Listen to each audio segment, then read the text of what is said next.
Baca kitab suci, doa tiap hari, doa tiap hari, doa tiap hari. Baca kitab suci, doa tiap hari kalau mau tumbuh.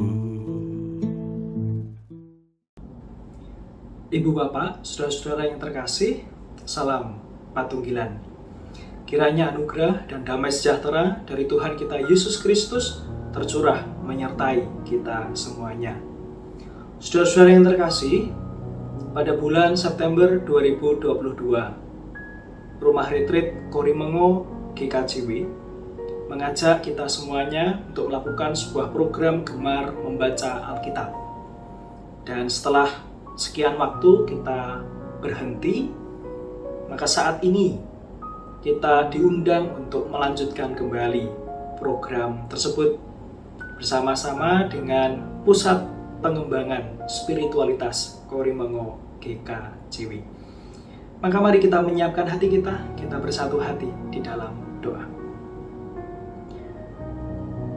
Sungguh anugerah Tuhan begitu besar, melingkupi dan menyertai kehidupan kami. Kami bersyukur Bapa, bahwa Engkau menopang, Engkau menolong, dan mendampingi setiap langkah kehidupan kami. Ketika kami menghadapi kesulitan, ketika kami menghadapi beban dan percobaan, Engkau selalu ada, mendampingi dan menguatkan kami. Itulah kesaksian iman yang ada di dalam diri kami Tuhan. Dan bersama-sama kami pun juga menerima kesaksian itu melalui sumber iman kami yang tercatat di dalam Alkitab. Berbagai pengalaman-pengalaman spiritualitas ada di dalam buku kehidupan tersebut ya Bapa. Dan saat ini kami hendak membaca dan merenungkan bagian dari firman-Mu sebagai wujud kami ingin semakin memperdalam dan menghayati berbagai kesaksian iman yang dicatatkan di dalam kitab kehidupan, yaitu Alkitab yang kami miliki sebagai sumber iman kami Bapa. Kami berharap kiranya Roh Kudus-Mu tercurah menyertai kami semuanya. Berikanlah hikmat kebijaksanaan ya Bapa, agar kami mampu untuk mengerti, mendalami, bahkan boleh memelihara firman Tuhan di dalam kehidupan kami sehari-hari. Di dalam nama Tuhan kami Yesus Kristus, bersama kami menyerahkan doa dan permohonan kami. Amin. Tuhan yang terkasih, bagian dari bacaan Alkitab yang akan kita lanjutkan terambil dari Kejadian pasalnya yang ke-36. Kejadian pasal 36 ayat 31 sampai ayatnya yang ke-43. Perkenankan saya bacakan bagi kita semuanya yang demikian. Lembaga Alkitab Indonesia memberikan judul Raja-Raja Edom. Inilah raja-raja yang memerintah di tanah Edom. Sebelum ada seorang raja memerintah atas orang Israel.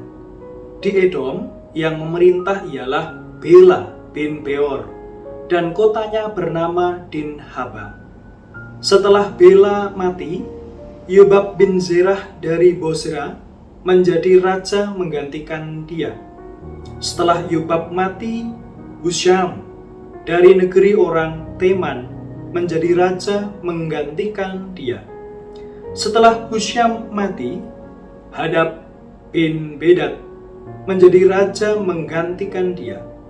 Dialah yang memukul kalah orang Midian di daerah Moab, dan kotanya bernama Awit. Setelah Hadad mati, Samla dari Masreka menjadi raja menggantikan dia. Setelah Samla mati, Saul dari Rehobot yang di pinggir sungai menjadi raja menggantikan dia. Setelah Saul mati, Baal-Hanan bin Akhbor menjadi raja menggantikan dia. Setelah Baal-Hanan bin Akhbor mati, Hadar menjadi raja menggantikan dia. Kotanya bernama Pahu, dan istrinya bernama Mehetabel binti Matred binti Mesahab. Inilah nama kepala-kepala kaum Esau, menurut kaum dan tempat mereka, dengan nama mereka masing-masing. Kepala kaum Timna, kepala kaum Alwa, kepala kaum Yetet, kepala kaum Oholibama, kepala kaum Ela, kepala kaum Pinon, kepala kaum Kenas, kepala kaum Teman, kepala kaum Mibzar, kepala kaum Magdiel, dan kepala kaum Iram. Itulah kepala-kepala kaum Edom, menurut tempat kediaman mereka di tanah milik mereka. Edom ialah Esau, bapa orang Edom. Demikianlah pembacaan firman Tuhan. Yang berbahagia ialah yang membacanya, merenungkannya, dan memeliharanya di dalam kehidupan setiap hari. Amin. Saudara-saudara yang terkasih, ketika kita membaca bagian dari perikop ini, ada begitu banyak silsilah lanjutan dari keturunan Esau. Kalau kita mengamati satu pasal ini, yaitu di pasal 36 dari kitab Kejadian, menuliskan, mencatatkan keturunan-keturunan Esau yang disebut pula Edom. Kita teringat sebutan Edom ini dipesematkan kepada Esau ketika ia mau meminta bagian dari sup kacang yang dibuat oleh adiknya Yakub. Lalu kemudian dia disebut sebagai Edom, sebab ia pun juga telah menyerahkan hak kesulungannya kepada adiknya. Dan saat ini, dari sekian pasal yang ada yang menuliskan keturunan-keturunan, ada satu pasal yang mengatakan terkait tentang keturunan Esau. Kalau kita berpikir, apa fungsinya? Mengapa harus disebutkan terkait tentang keturunan Esau?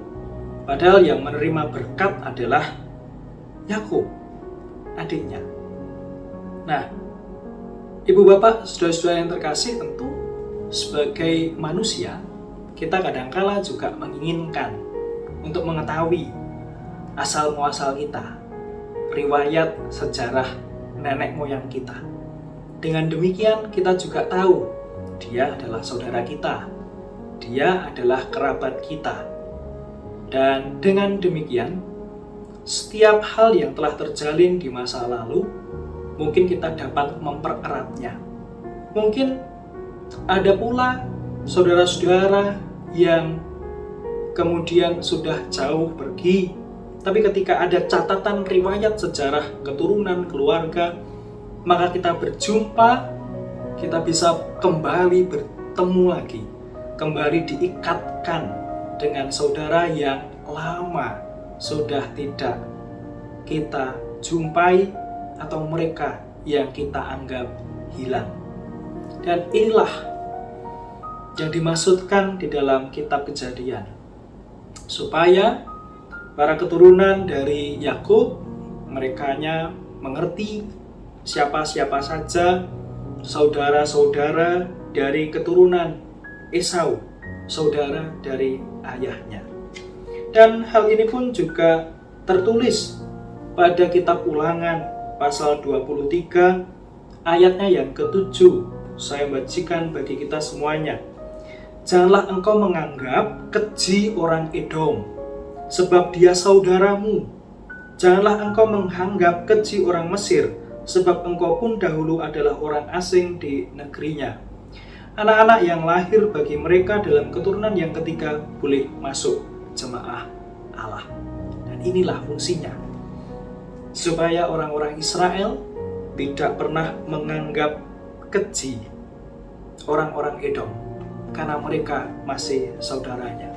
Demikian pula kita semuanya, dengan keturunan-keturunan, dengan riwayat-riwayat sejarah dari nenek moyang kita, tentunya kita berharap dari ikatan kita, persaudaraan kita, dengan keluarga kita adalah ikatan yang penuh dengan kasih. Walaupun sudah jauh, walaupun mungkin ada masa-masa kelam seperti Yakub dan Esau pada waktu itu, tetapi bagaimana di kemudian hari anak cucu keturunan kita bukan justru beradu pedang atau saling berselisih paham, tetapi bagaimana untuk keturunan selanjutnya dapat erat kembali di dalam kasih. Untuk itulah disebutkan keturunan-keturunan Esau, agar keturunan-keturunan Yakub atau orang-orang Israel jangan ada yang menganggap keji orang Edom. Demikian pula kita, jangan pernah menganggap keji atau jangan pernah memandang sebelah mata saudara-saudara kita yang mungkin sudah lama sekali hilang dari hadapan kita. Kiranya Tuhan senantiasa menyertai kita dan mengasihi ikatan persaudaraan kita. Amin. Mari kita bersatu hati di dalam doa. Bersyukur Tuhan, Engkau telah menyapa kami dengan firman-Mu melalui bacaan yang kami terima pada saat ini. Engkau mengingatkan kami, pentingnya kami mengetahui riwayat-riwayat keturunan dari nenek-nenek moyang kami, agar kami tidak justru berselisih, agar kami tidak justru melakukan kekerasan satu dengan yang lainnya, melainkan dengan kami mengetahui keturunan atas nenek moyang kami mampu untuk melakukan kasih yang nyata, berdamai, mewujud menyatakan kesukacitaan kerukunan bersama-sama dengan segenap saudara-saudara kami. Kiranya kami mampu melakukannya ya Bapa, dan kiranya berkat-Mu tercurah atas kami semuanya. Dalam nama Tuhan Allah Bapa di surga, yang telah menciptakan seluruh ciptaan di dunia ini, kiranya berkat-Mu tercurah menyertai kami semuanya. Amin. Demikian gemar membaca Alkitab pada saat ini. Kita akan bertemu pada episode selanjutnya. Kiranya Tuhan memberkati kita semuanya. Salam Patunggilan.